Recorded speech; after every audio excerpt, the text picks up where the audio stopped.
नमस्कार, आदाब। Crime petrol सतर्क के आज के एपिसोड में मैं अनूप सोनी आप सबका स्वागत करता हूं। कहते हैं कि जो अतीत हमें आगे बढ़ने से रोके उस अतीत को भूलना ही बेहतर है, लेकिन कई बार अतीत हमें ऐसा घाव दे जाता है जिससे उबरना आसान नहीं होता। ये हमें वो खालीपन दे जाता है जिसको भरने के लिए हम नए लोग, नई जगह, नया माहौल तलाशने लगते हैं। लेकिन अगर ये तलाश सही ना हो तो ये तलाश हमें और भी बेबस और तन्हा बना सकती है।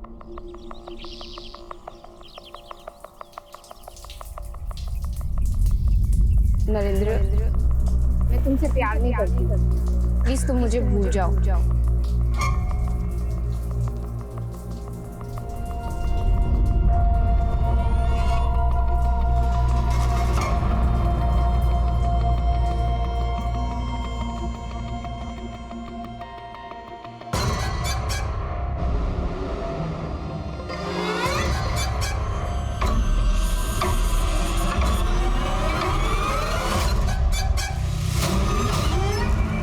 नरेंद्र बेटा, मैंने तेरे कपड़े यहाँ इस्त्री करके रखे हैं, जल्दी से आना। और हाँ, नाश्ता भी तैयार है। नरेंद्र बेटा। हाँ माँ, आया मैं। जल्दी आना।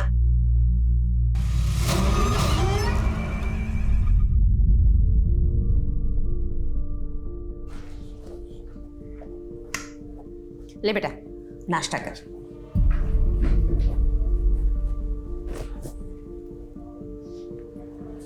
क्या हुआ, इतना चुप क्यों है? वो कुछ नहीं माँ, वो थोड़ी ऑफिस में टेंशन थी, वो सोच रहा। अभी तक तो तू ऑफिस नहीं गया और पहले से ही टेंशन पाल ली। अरे क्या कर रही हो? मैं खा लो।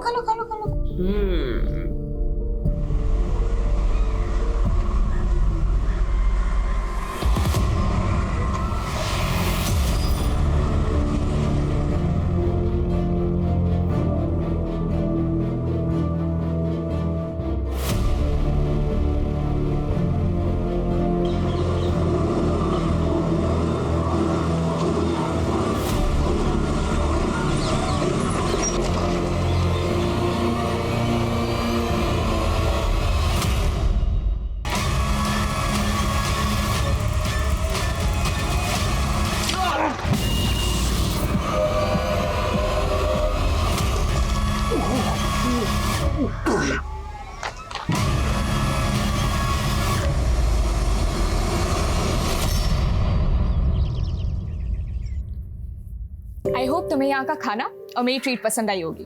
खाना तो बहुत पसंद आया और उससे ज्यादा ये देख के अच्छा लगा कि आज तू कंजूसी नहीं कर रही है। एक्सक्यूज मी।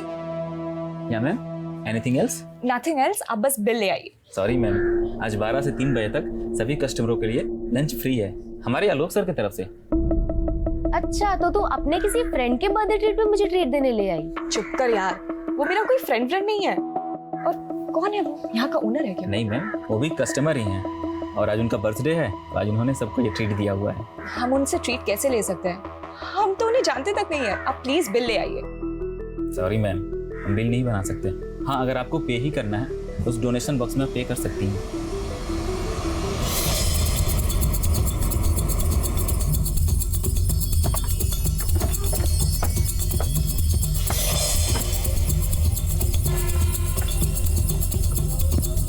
पीछे हटिए। चलो चलो पीछे हटो, साइड में हो जाओ। पीछे हटिए।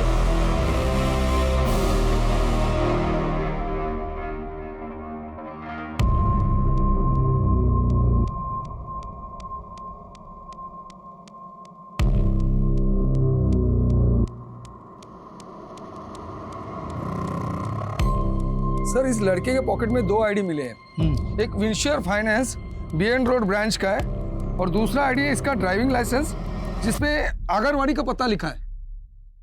इस रोड के स्ट्रेच पे कोई सीसीटीवी नहीं है। बाइक का मुंह इस तरफ है, इसका मतलब वो उस रोड से या तो इस तरफ से या उस तरफ से आया होगा।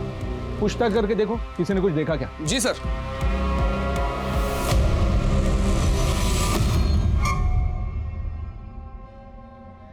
Excuse me. Happy birthday, Mr. Alok.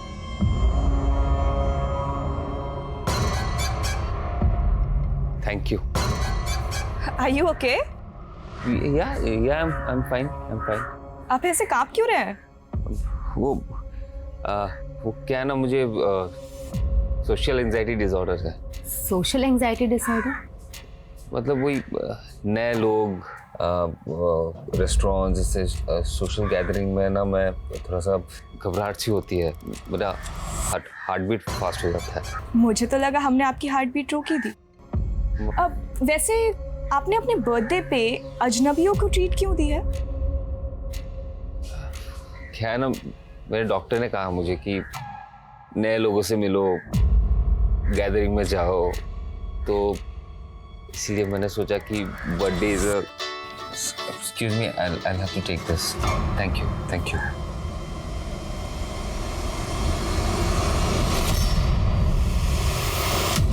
Narendra,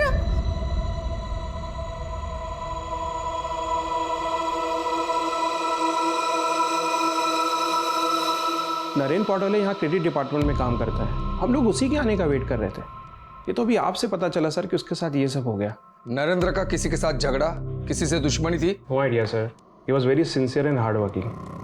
और हम लोग उसे सर सिर्फ 6 महीने से ही जानते हैं, क्योंकि 6 महीने पहले ही उसका ट्रांसफर हुआ था। 6 महीने पहले कहाँ था वो? सर वर्धा ब्रांच में था। पिछले 6 महीने से मैं उसे खुश देखने के लिए तरस रही थी। वो ऐसा दिखावा कर रहा था जैसे सब कुछ भूल गया हो और खुश रहा करता था।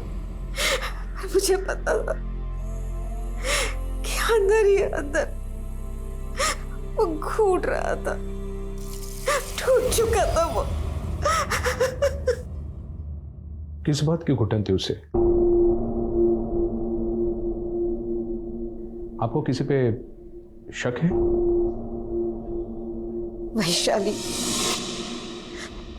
वैशाली और उसके पिता।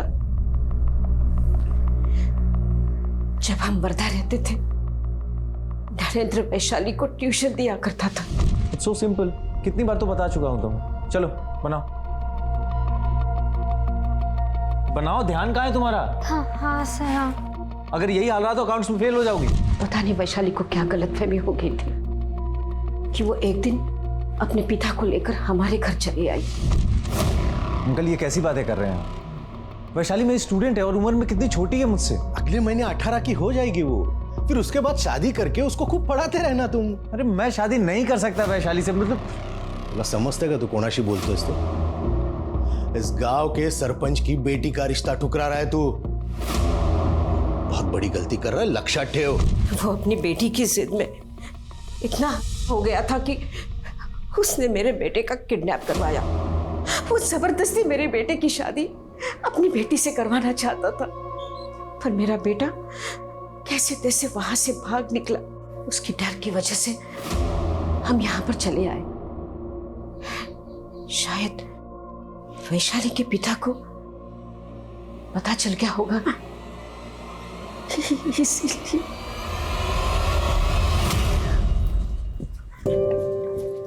एक्सक्यूज मी, आप सोशल एंजाइटी डिसऑर्डर। अब आप यहाँ कैसे? मतलब मैं यहाँ पे हमेशा जॉब करने आता हूँ, आपको कभी देखा नहीं मैंने। मैं भी डेली जॉब करती हूँ और मैं भी पहली बार आपको देख रही हूँ। आप यहीं कहीं रहते हैं? हाँ, वो आर्मी कॉलोनी। ओह, आर्मी कॉलोनी। वहाँ पे आर्मी मेंबर्स रहते हैं? जी, मेरे दादाजी आर्मी में थे। और आप क्या करते हैं? मेरा केमिकल का बिजनेस है। Business? I'll have to go, my car is here.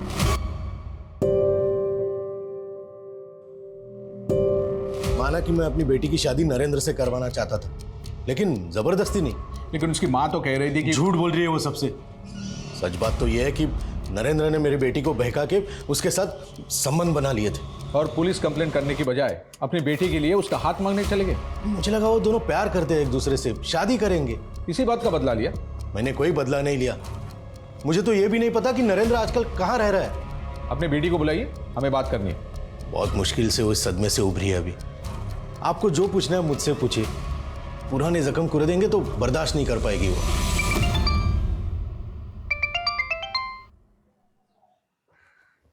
हाँ बोलो। सर नरेंद्र के कॉल रिकॉर्ड्स आ गए। उसको आखिरी कॉल तपन ने किया था और इस तपन का इशू था नरेंद्र के साथ। वो सोशल एंजाइटी डिसऑर्डर वाला तो काफी रईस निकला। आर्मी कॉलोनी में बंगलो, केमिकल का बिजनेस, खानदानी पैसे वाला लगता है। इसीलिए इतना इंटरेस्ट लिया जा रहा है उसमें। इंटरेस्टिंग तो वो है। पहली ही मुलाकात में उसको एंजाइटी हो गया था और दूसरी मुलाकात उसने में तेरी एंजाइटी तो नहीं बढ़ा दी? क्या बातें हो रही है? अरे भाई हमें भी तो बताओ, है कौन वो जिसने हमारी बेटी की एंजाइटी बढ़ा दी है? सर तपन 2 महीने पहले इसी ब्रांच में था। उसको करप्शन केस में सस्पेंड किया गया था और नरेंद्र ने ही उसको एक्सपोज किया था। सर तपन ने 15 ऐसे कस्टमर को लोन अप्रूव किए जो लोन के लिए एलिजिबल थे ही नहीं, और कुछ कस्टमर को तो इसने 10 से 30% वैल्यूएशन बढ़ाकर लोन अप्रूव किया हुआ है, सब रिश्वत लेकर। देखो नरेंद्र, ऐसा कुछ भी नहीं है। नरेंद्र नहीं सर, सर हूं मैं तुम्हारा, और जो तुम करते आए हो अब चलेगा नहीं यहाँ पे। अगर तपन नरेंद्र की वजह से सस्पेंड हुआ था तो तपन नरेंद्र को कॉल क्यों कर रहा था?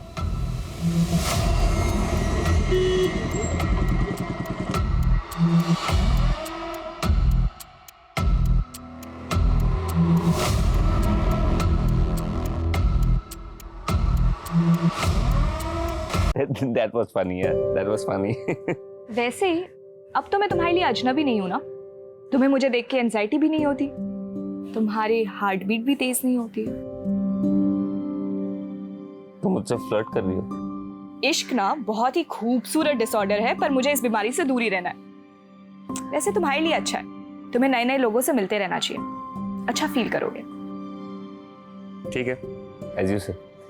अच्छा सुनो, मुझे ना भी जाना होगा, एक जरूरी काम आ गया है। सैटरडे फ्री हो? ऐसी शक भरी निगाहों से मत देखो, पापा मिलना चाहते हैं तुमसे। पापा मिलना चाहते हैं? मतलब क्यों? सर इस करप्शन में मैं अकेला इन्वॉल्व नहीं था सर। मैंने जो कुछ भी किया अपने मैनेजर जतिन की परमिशन से किया था, लेकिन सर जब ये बात सामने आई वो मुकर गए और सर मैं सस्पेंड हो गया। तो फिर नरेंद्र को कॉल क्यों कर रहे थे? सर यही बताने के लिए कि गलत मैं नहीं जतिन है, और सर नरेंद्र को भी जतिन पे शक था। सर मैं नरेंद्र का फेवर सिर्फ इसलिए चाहता था ताकि उसके सपोर्ट से मेरी नौकरी बच जाए। तपन और जतिन दोनों को इन्वेस्टिगेट करो। वैशाली का बाप सुबोध भी हमारा सस्पेक्ट है, इनकी एक्टिविटीज चेक करो। ये सुपारी किलिंग भी हो सकता है।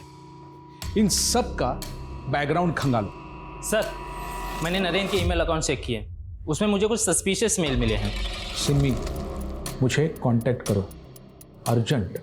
इस तरह के तो कई मेल भेजे नरेंद्र ने सिमी को, वो भी इसी आईडी पे। आखिर ये सिमी है कौन?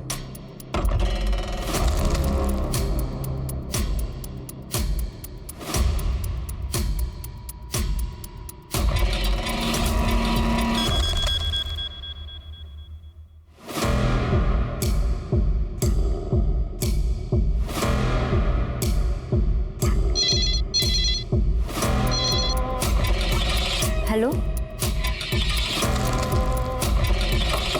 कम इन। सर आपने बुलाया? कमाल की प्रेजेंटेशन है, दिल खुश हो गया। तुम देखोगी ना, दिल की धड़कन रुक जाएगी तुम्हारी। हाँ बोलो।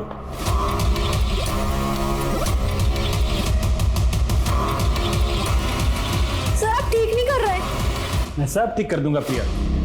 देखो मैंने होटल में सबसे शानदार स्वीट बुक किया तुम्हारे लिए, और इस बार तुम्हारा प्रमोशन पक्का, ट्रस्ट मी। भाई ये बात सुन के तो बहुत अच्छा लगा कि तुम एक आर्मी मैन के पोते हो, तो फिर तुम आर्मी में क्यों नहीं गए? वो अंकल मैं। अरे तुम कहाँ जा रही हो? तुम बैठो, दोस्त के बाजू में बैठो बैठो। हाँ तुम बता रहे थे। हाँ मतलब मैं भी आर्मी में जाना चाहता था, लेकिन पापा चाहते थे कि मैं उनका केमिकल बिजनेस संभालूं। लेकिन मैं अभी अपने लाइफ के साथ कुछ और करना चाहता हूँ। क्या करना चाहते हो? स्पोर्ट्स बिजनेस स्टार्ट करने का सोच रहा हूँ। एक शोरूम खोलना चाहता हूँ। एक पार्टनर तो चाहिए उसके लिए। क्या होता ना, पार्टनरशिप में एक्सपेंशन बहुत जल्दी हो जाता है। डेफिनेटली पार्टनरशिप में तो एक्सपेंशन होता ही है। आई डोंट नो मुझे अभी ये बात बोलनी चाहिए नहीं चाहिए, लेकिन एक्चुअली मैं भी अपना एक नया बिजनेस शुरू करने की सोच रहा हूँ। और सो क्या मैं तुम्हारे साथ पार्टनरशिप में आ सकता हूँ अगर तुम इंटरेस्टेड हो तो? मैं सोच के बताता हूँ आपको uncle, if it is okay. ठीक है।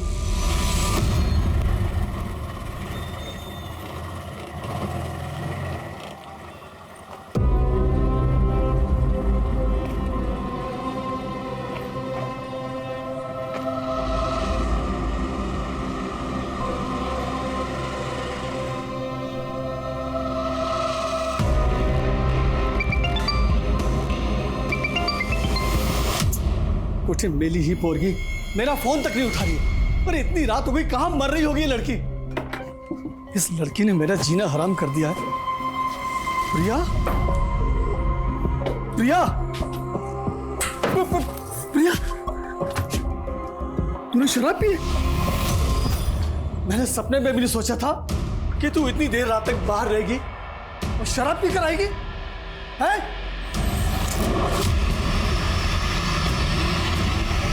अरे बोलती क्यों नहीं? चुप क्यों है तू? आप गुस्सा मत करिए ना, मैं बात करती हूँ ना इससे। तू बात करेगी? तू कौन सी कम है जो अपने पति को छोड़कर यहाँ आकर बैठी हुई है? और एक ये इसे अय्याशी करनी शुरू कर दी है। मेरी जिंदगी बर्बाद कर दी तुम दोनों ने। प्रिया, प्रिया, चल चल अंदर चलते।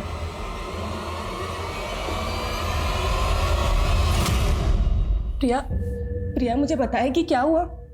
और तू इतना रो क्यों रही है प्रिया? तू तेरे कपड़े, तुझे ये चोट कैसे लग गई? क्या हुआ प्रिया? प्रिया, प्रिया बोल ना।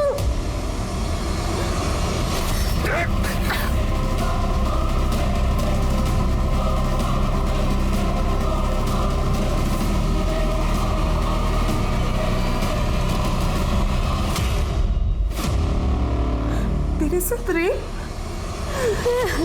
इस मेल आईडी की पर्सनल इंफॉर्मेशन भी डिकोड की, लेकिन इस सिम्मी के बारे में कुछ हाथ नहीं लग रहा है। हमने नरेंद्र के सारे कॉल रिकॉर्ड चेक किए, उसमें भी सिम्मी का नंबर नहीं मिला। लेकिन ये किसी का निकनेम भी तो हो सकता है। कहीं ये सिम्मी वैशाली का निकनेम तो नहीं है? नरेंद्र की जिंदगी में क्या वाकई कोई सिमी नाम की लड़की थी? लेकिन वैशाली जिससे नरेंद्र की जबरदस्ती शादी करवाने की कोशिश की गई थी, उस वैशाली के पिता सुबोध और नरेंद्र का एक्स कलीग तपन भी पुलिस के प्राइम सस्पेक्ट थे। लेकिन इनकी ठीक से जांच पड़ताल किए बिना ही पुलिस नरेंद्र के अतीत में किसी सिमी की तलाश कर रही थी। वहीं एक दूसरे शहर में प्रिया नाम की लड़की का सुसाइड केस कई नए रहस्य उजागर करने वाला था।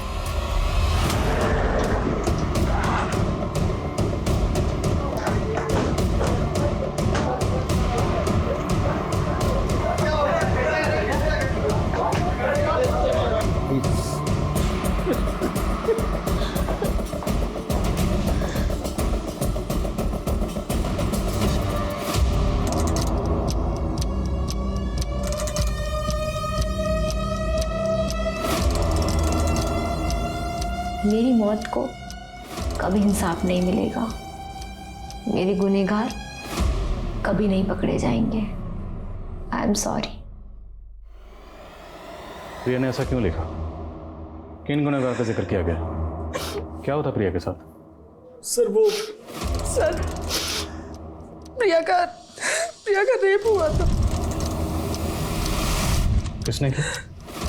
पता नहीं सर, हमने प्रिया से पूछा लेकिन उसने कुछ नहीं बताया। और फिर अचानक से। कब हुआ ये सब? सर करीब 1 हफ्ते पहले। वो जब घर आई तो बहुत नशे में थी सर।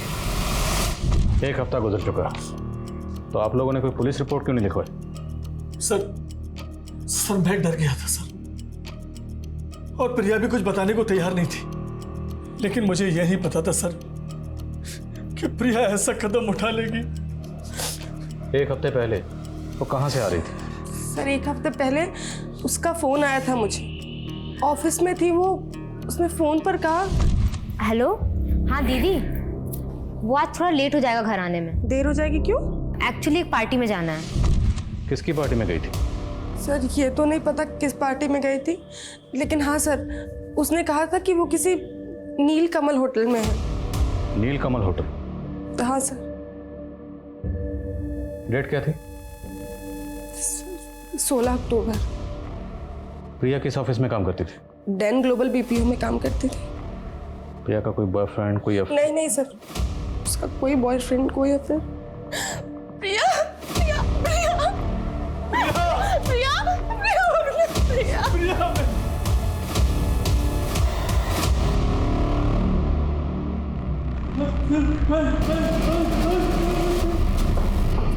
हेलो हेलो हेलो, हुआ क्या?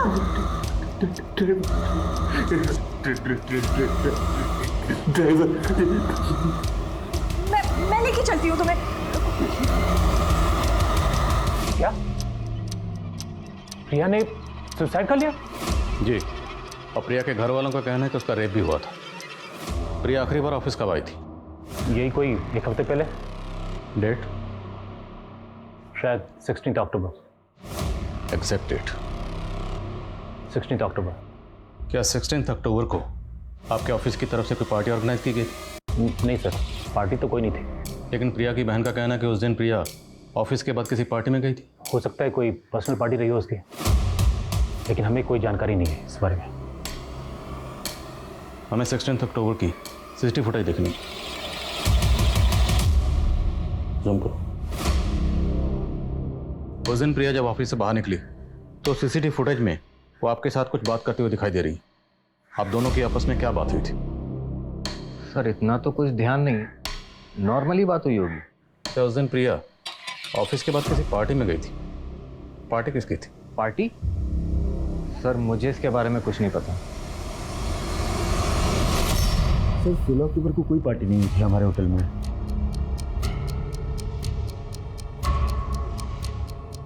लेकिन 16 अक्टूबर को ये लड़की आपके होटल में आई थी। सर यहाँ पर तो आज ही नए लोग आते रहते हैं, भला मुझे कैसे याद रहेगा? इस लड़की का नाम प्रिया शिंदे। क्या इस नाम से 16 अक्टूबर की आपके होटल में कोई बुकिंग है? इस नाम की तो कोई बुकिंग नहीं है 16 अक्टूबर की। हो सकता है बुकिंग किसी और नाम से की या किसी और ने की हो, पर ये लड़की आपके होटल में आई हो। आप एक काम कीजिए, 16 अक्टूबर की पूरे दिन की सीसीटीवी फुटेज दिखाई मुझे। आलोक, तुम अपनी तबीयत का ध्यान नहीं रख रहे हो। तुम्हें अपने क्राइसिस रिजॉल्व करने होंगे, वरना इससे आलोक की तबीयत और बिगड़ती जाएगी। सॉरी आलोक, पर तुमने तो कहा था तुम्हें सोशल एंजाइटी डिसऑर्डर है, तो मैम किस क्राइसिस की बात कर रही है? एक्चुअली आलोक की सोशल लाइफ तो कुछ है नहीं, और एंजाइटी के पर्सनल एंड प्रोफेशनल बहुत सारे रीजंस हैं। एक कमरे में अपने आप को बंद कर लेने से इसका सॉल्यूशन नहीं निकलेगा। आपको कोई ना कोई पॉजिटिव वे ढूंढना होगा जिसकी वजह से आलोक के दिल और दिमाग पर कम असर पड़े।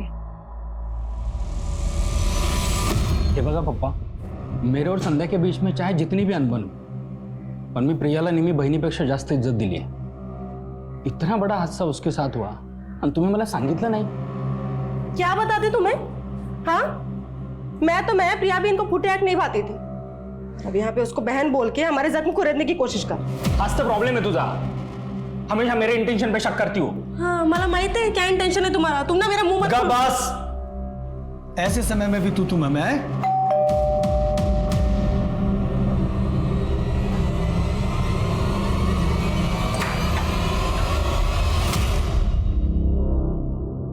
देखिए, हम लोगों ने पता किया 16 अक्टूबर को नीलकमल होटल में कोई पार्टी नहीं थी। क्या? और ना ही 16 अक्टूबर को ऑफिस के बाद प्रिया किसी पार्टी में गई थी। लेकिन सर प्रिया ने हमसे यही कहा था कि वो नीलकमल होटल गई थी। अब या तो प्रिया ने आप लोगों से झूठ बोला या फिर आप लोग हमसे झूठ बोल रहे। सर हम क्यों झूठ बोलेंगे सर? बदनामी की वजह से आप लोगों ने पुलिस रिपोर्ट नहीं की, पर हो सकता है प्रिया पुलिस रिपोर्ट करना चाहती हो और आप लोग उसे मना कर रहे हैं। इसी वजह से तंग आकर उसने सुसाइड कर लिया। नहीं सर, वो हमसे तंग नहीं आई थी, लेकिन कुछ तो था जो उसे अंदर ही अंदर खाए जा रहा था। क्या था जो प्रिया को अंदर ही अंदर खाया जा रहा था, जिसकी वजह से उसने सुसाइड किया? सुसाइड नोट भी लिखा, लेकिन सुसाइड क्यों किया उसका जिक्र नहीं किया। क्यों? कहीं ऐसा तो नहीं कि प्रिया के गुनाहगारों को प्रिया नहीं बल्कि आप लोग बचाना चाहते हैं? ऐसा कुछ नहीं है सर। दरअसल प्रिया ने हमें कभी नहीं बताया कि उसका रेप किसने किया था। सर हम तो खुद ही नहीं समझ पा रहे कि किसने मेरी बहन की जुबान सिल दी कि वो मैं आई एम सॉरी लिखकर चली गई सर। और यह सवाल भी ज्यों का त्यों बना हुआ था कि अगर प्रिया उस रात नीलकमल होटल में गई ही नहीं थी तो उसने अपने घर वालों से क्यों बोला कि वो वहां गई थी, और उसने अपने सुसाइड नोट में यह क्यों लिखा कि उसके गुनहगार कभी पकड़े नहीं जाएंगे। लेकिन पुलिस इसे चुनौती की तरह से लेते हुए लगातार उन अपराधियों की तलाश में लगी हुई थी जिन्होंने प्रिया को आत्महत्या के लिए मजबूर किया था। प्रिया के मोबाइल में इस तरह के कई फोटोज हैं, देखिए। कोई लड़का या कोई बॉयफ्रेंड का चक्कर? इसके कॉल रिकॉर्ड चेक हो रहे हैं। मुमकिन है प्रिया को उसके ये फोटोग्राफ दिखाकर उसे ब्लैकमेल करने की कोशिश कर रहा हूं। नहीं सर, हम इन फोटोज के बारे में कुछ नहीं जानते। और मैं तो ये सोच के हैरान हूँ कि इतना सब कुछ सहने के बाद प्रिया चुप क्यों रही। प्रिया की चुप्पी टूट सकती थी अगर वक्त रहते आप लोग हमारे पास आए होते। हाँ सर, मैं मानती हूँ कि हमारी गलती है, लेकिन सर अब उसके गुनहगार नहीं बचने चाहिए।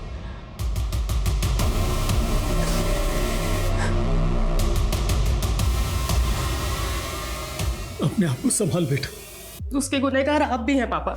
इतनी ज्यादती सही उसने, और उसे उसके बाप का ही साथ नहीं मिला। सर आप मुझे यहाँ पे क्यों लेके आए? मैंने ऐसा क्या किया सर? मालूम है ना, प्रिया ने सुसाइड किया और उसी प्रिया से तेरी जरूरत से ज्यादा ही बातें होती थी। क्यों? क्योंकि तेरा उसके साथ अफेयर चल रहा था, है ना? मेरा ऐसा कोई अफेयर नहीं था उसके साथ सर। मेरे ऑफिस की कलीग थी, काम के सिलसिले में उससे बात करता था सर। मेरा यकीन मानिए, ऐसा कोई अफेयर नहीं था मेरा। चल मान लिया, तेरी प्रिया से सिर्फ काम के सिलसिले में बातें होती थी, और बातें तो होती थी ना, और बहुत बातें होती थी। तो कभी बातचीत में प्रिया ने अपने किसी दुख या परेशानी का जिक्र तुमसे किया था? वो सर आप हमारे ऑफिस के फीमेल एम्प्लॉय से जाके पूछ लीजिए। आप ट्राई कीजिए, कोई ना कोई अपना मुंह खोल देंगी। तू अपना मुंह खोल, साफ साफ बोल, क्या बोलना चाहता है? हमारा जो बॉस है जयदत्त, वो ठीक आदमी नहीं है सर, और मुझे शक है कि वो प्रिया को मोलेस्ट करता था। सर किसी ने आपके कान भरे हैं। मैं एक शरीफ आदमी हूँ, मैंने कुछ नहीं किया सर। तेरी शराफत का चोला तो हम अभी उतार देंगे। फोटोग्राफ दिखा, बैकग्राउंड देख, लोकेशन देख। कुछ याद आया? ये फोटोग्राफ्स तुम्हारे फार्म हाउस में खींचे गए हैं ना? नहीं सर, ये सब गलत है सर, मुझे कुछ नहीं पता। सादा शाना मत बन। हमें पक्का पता है ये तेरा फार्म हाउस ही है। हमें ये भी पता है कि तू अपने फार्म हाउस पर ऑफिस पार्टी ऑर्गेनाइज करता था। अब ये बोल, ये फोटोग्राफ दिखा के तो प्रिया को ब्लैकमेल करने की कोशिश कर रहा था ना? मानता हूँ ये फोटोज मैंने निकाले हैं, लेकिन सर शोषण तो वो भी मेरा कर रही थी। अब प्रिया इस दुनिया में नहीं है, तू सोच रहा है कोई भी झूठी कहानी बनाकर बच जाएगा। मैं सच बोल रहा हूँ सर, मेरी कमजोरी का फ़ायदा उठा के मुझे ब्लैकमेल कर रही थी। एक दिन अचानक से मुझे फ़ोन करके एक होटल में बुलाया। मैं उसके इरादे भांप नहीं पाया और उसके जाल में फंस गया सर। सॉरी, मैं शायद गलत रूम में आ गया। सही जगह है।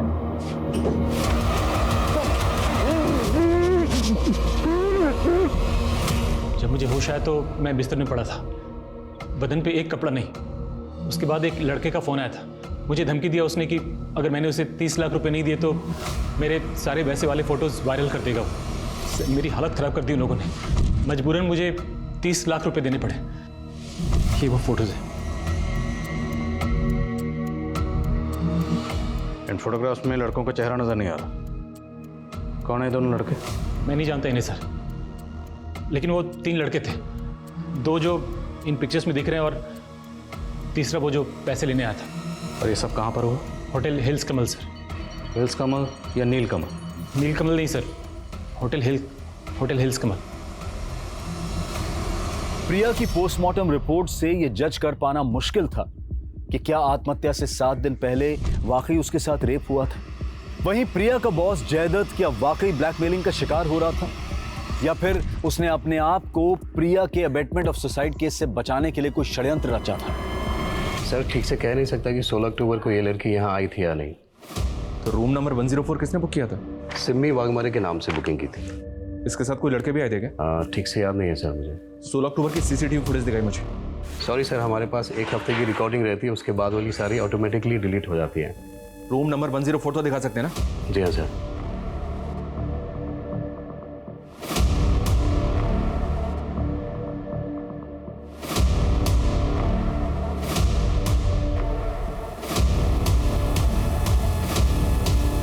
सर रूम नंबर 104 चेक किया मैंने, रूम तो वैसे ही दिख रहा है जैसा फोटो में है। और एक बात सर, रूम की बुकिंग भी सिमी वाघमरे के नाम से हुई है। सिमी वाघमरे? जी हाँ सर। और एक बात है सर, वो फोटो प्रिया के बॉस को जिस ईमेल आईडी से भेजा गया था उसका एड्रेस सिमी 1729 है। प्रिया के बॉस का कहना है कि उसे उस होटल में प्रिया ने बुलाया था, जबकि होटल में रूम सिमी वाघमरे ने बुक किया था। तो क्या सिमी वाघमरे ने खुद को प्रिया बताया और उसी ने प्रिया के बॉस को होटल में बुलाया? अगर सिमी ने प्रिया के बॉस को ट्रैप किया है तो प्रिया का रेप किसने किया होगा? उन लड़कों ने जो प्रिया के बॉस के साथ फोटो में दिख रहे हैं। प्रिया के बॉस ने किसी तीसरे लड़के का भी जिक्र किया था, उससे उन लड़कों के स्केचेस बनवा। और ये सिमी की आईडी पर एड्रेस कहाँ का है? वो वर्धा का एड्रेस लिखा हुआ है। वर्धा पुलिस से तुरंत कांटेक्ट करो और पता लगाओ ये सिमी कहाँ है। Okay sir. नहीं सर, हम इसे नहीं जानते। सर इसे तो क्या, हम किसी भी सिमी को नहीं जानते। सर ये तो प्रिया का बॉस जयदत्त है, लेकिन ये साथ में 2 लड़के कौन है ये समझ में नहीं आ रहा सर। लेकिन सर आप ये सारी बातें हमसे क्यों पूछ रहे हैं? प्रिया के बॉस जयदत्त का कहना है कि प्रिया 2 लड़कों के साथ मिलकर उसे ब्लैकमेल कर रही थी। सर झूठ बोल रहा है वो, और प्रिया ऐसा कुछ नहीं कर सकती सर। सर सिमी की आईडी पे वर्धा का जो एड्रेस था वहां पे कोई नहीं रहता। लेकिन सर जब वर्धा पुलिस ने सिमी की आईडी देखी तो उनसे पता चला कि 6 महीने पहले सिमी वाघमरे वहां से गायब हो गई थी और कुछ दिन के बाद उसका मर्डर हो गया था।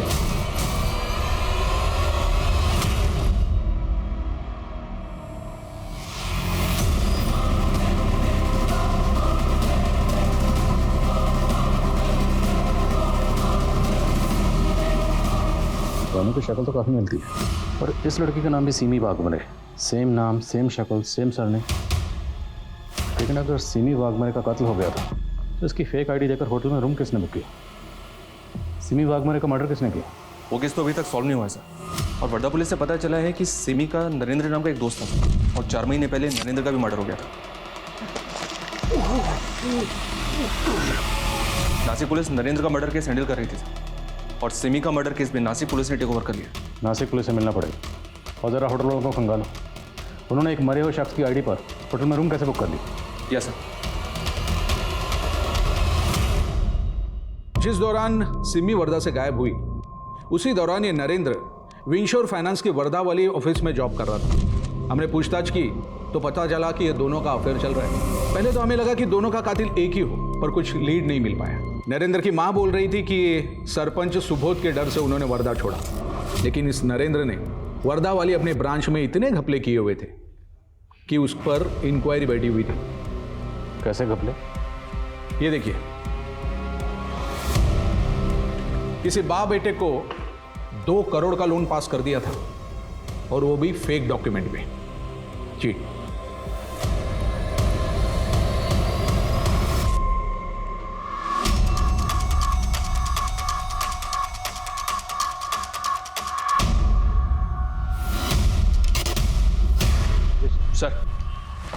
सर ये सिमी और नरेंद्र नागपुर के कॉलेज में साथ में पढ़ते थे।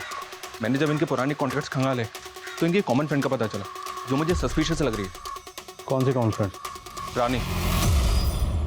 सिमी के मर्डर के ठीक पहले तक ये रानी उसके साथ सिर्फ सोशल मीडिया अकाउंट पे टच में थी सर, और रिसेंटली इसने अपना सोशल मीडिया अकाउंट बंद कर दिया, ठीक उसी वक्त जब से हम सिमी और नरेंद्र के मर्डर केस में इन्वॉल्व हुए। तुम्हें लगता है कि रानी हमारी इन्वॉल्वमेंट की वजह से डर के गायब हुई है?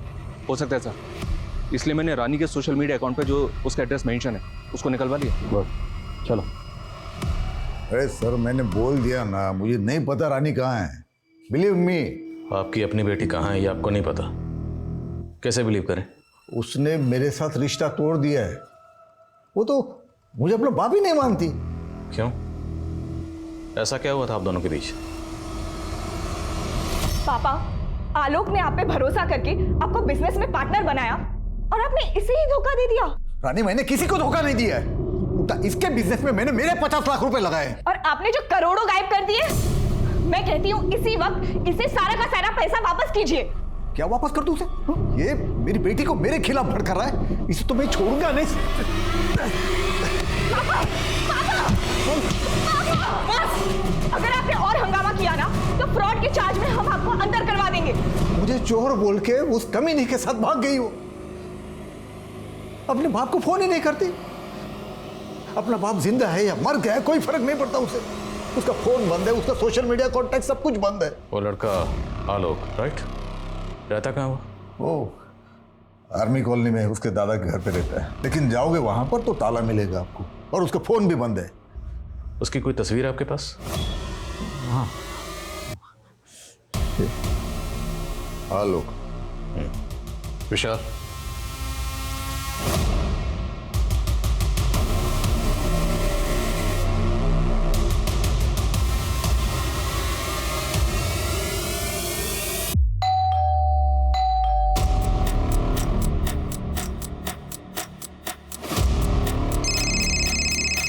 हाँ नहीं सर, ये आर्मी कॉलोनी का घर तो कर्नल शमशेर सिंह का है और यहाँ पे उसका कोई पता भी नहीं है।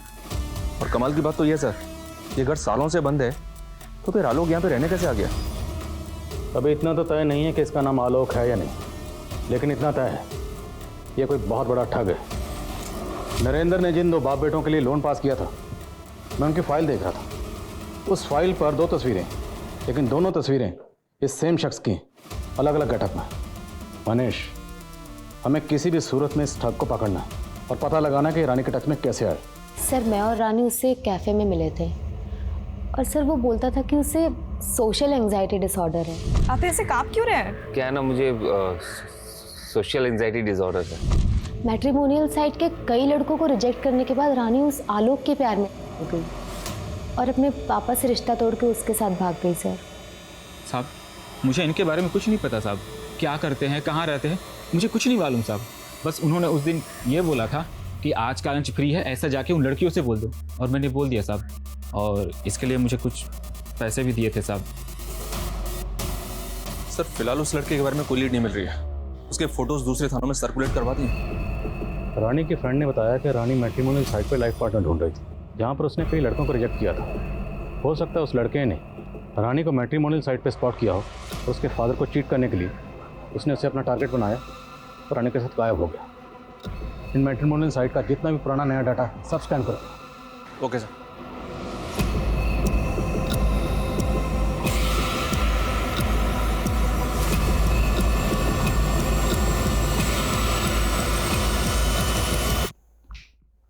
आपका अंदाजा बिल्कुल सही निकला सर। इस लड़के के अलग अलग मैट्रिमोनियल साइट पे अलग अलग नाम से प्रोफाइल है। यही लड़का सिमी से, राहुल और प्रिया से मानव बनकर टच में है। प्रिया के बॉस ने इसका फोटो आइडेंटिफाई किया सर, उसने इसको ही 30 लाख रुपए दिए। बहुत बड़ा गेम है।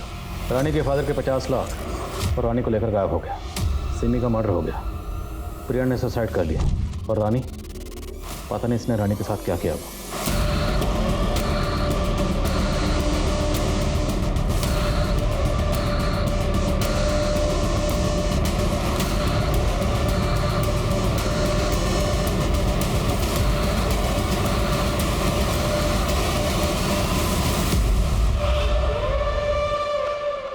सर हमने कंप्यूटर ग्राफिक्स की मदद से इस लड़के के अलग अलग गेटअप के कई फोटोज डेवलप किए। ये देखिए सर, हम ये कैसे पता करेंगे कि इस वक्त ये लड़का कहाँ पर है, किस स्टेट में है, किस देश में है और किसको अपना टारगेट बना रहा है? काम मुश्किल जरूर है पर नामुमकिन नहीं है। Try until you succeed. I am sure कहीं ना कहीं ये अपना अगला शिकार जरूर कर रहा होगा।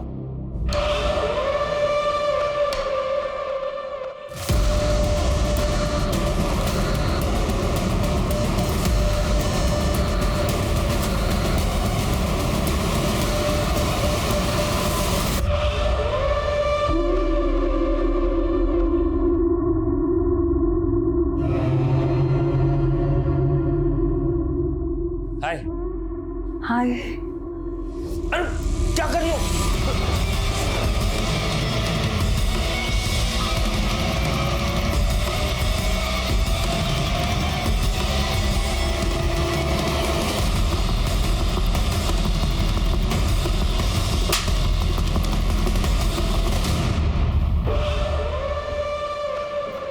बहुत शौक है ना तुझे हुलिया बदलने का। अब तेरा हुलिया हम बदलेंगे, ऐसा कि तो खुद को आईने में नहीं पहचान पाएगा। अब तक कितनी लड़कियों को फंसाया? 17 लड़कियों को फंसा, लेकिन पता नहीं था जो 18वीं होगी वो पुलिस वाली निकलेगी। तू तो सिर्फ लड़कियों को फंसाकर मारता था, तो नरेंद्र को क्यों मारा? जब मैं सिमी के साथ था तब उसने अपने दोस्त नरेंद्र के बारे में बताया मुझे, कि फाइनेंस कंपनी में काम करता है। मुझे लगा सिमी के ज़रिए नरेंद्र के थ्रू एक मोटा लोन निकलवा सकता हूँ। मैंने सिमी को बताया कि मेरे और मेरे पापा की कंपनी को फंड की ज़रूरत है। उसने मुझे नरेंद्र से मिलवा दिया। नरेंद्र मेरे जालसाजी को पकड़ ही नहीं पाया। उसे लगता था कि सिमी उससे प्यार करती है। सिमी ने उसकी गलतफहमी दूर कर दी। नरेंद्र, मैं तुमसे प्यार नहीं करती, मैं राहुल से प्यार करती हूँ। कुछ ही दिनों में लोन का पैसा मेरे खाते में आ चुका था और मैंने सिमी को मार के उसे गायब कर दिया। लेकिन जिस तरह से नरेंद्र मेल करके सिमी को ढूंढने लगा, मुझे लगा वो मेरे लिए खतरा बन सकता है। तो मैंने बिना वक्त गवाए नरेंद्र को भी मार के सिमी के पास भेज दिया। हमने तकरीबन सारी लड़कियों को मैट्रिमोनियल साइट पर स्पॉट किया और फिर उन्हें अपना शिकार बनाया, लेकिन रानी को कहाँ स्पॉट किया? जब मैं सिमी के साथ था तब उसने अपनी दोस्त रानी के बारे में बताया था मुझे। रानी अपने बाप की इकलौती बेटी थी। मैंने उसके बाप के 50 लाख रुपए अंदर किए। बाद अगली टारगेट बनी प्रिया। मैट्रिमोनियल साइट में मानव बन के मैं उसकी ज़िंदगी में दाखिल हो गया। जब मैं प्रिया से रेगुलर मिलने लगा तो एक दिन उसने बताया कि उसके बॉस ने उसके कुछ फ़ोटोज़ निकाले जिसके ज़रिए वो उसको ब्लैकमेल कर रहा था। मेरे दिमाग में एक आइडिया आया। मुझे लगा कि प्रिया से ज़्यादा पैसा तो मैं प्रिया के बॉस से निकलवा सकता हूँ। तो मैंने उसे कन्विंस किया। तुम एक काम करो, उसे हील कमर होटल में बुलवा लो। पैसे मिलते ही मुझे प्रिया को गायब करना था और आप लोगों को उलझाने के लिए फ़ोन से मैंने एक होटल रूम बुक किया, सिमी वाघमारे के नाम पे।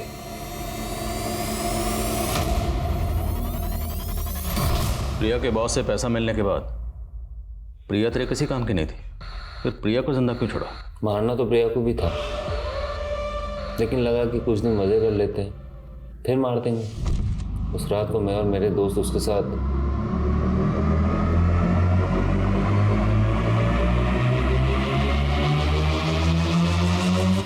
पिछली बार जो तूने काट कूट के फेंका था ना, वैसे नहीं करना, समझ रहा है? और इस लड़की का ना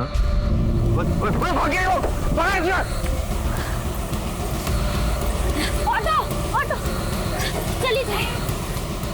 प्रिया मुझसे तो भाग गई, लेकिन मेरे खौफ से भाग नहीं पाई। आत्महत्या कर ली बेचारी ने। जिंदगी भर कानून का खौफ तुझे सताएगा।